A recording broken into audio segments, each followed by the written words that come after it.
Hello everyone and welcome back. In today's video, I'm going to show you how to use reading mode in Google Chrome step by step.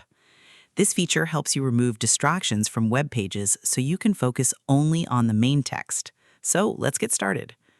First, open Google Chrome on your computer. Next, go to any article or web page that contains a lot of text. Now, look at the top right corner of the browser and click the three-dot menu. From the drop-down menu, select More Tools, then click Reading Mode if it is available. If you don't see it there, you can also enable it by typing this in the address bar: chrome://flags. Then search for Reading Mode and enable it depending on your Chrome version.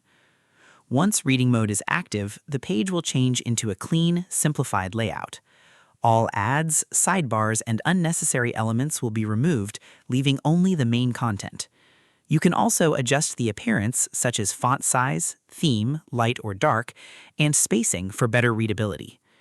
To exit reading mode, simply close the mode or click the back button. And that's it. You've successfully used reading mode in Google Chrome. Thanks for watching this video. If you found this tutorial helpful, don't forget to like, subscribe, and turn on notifications for more Chrome tutorials and productivity tips. See you in the next video.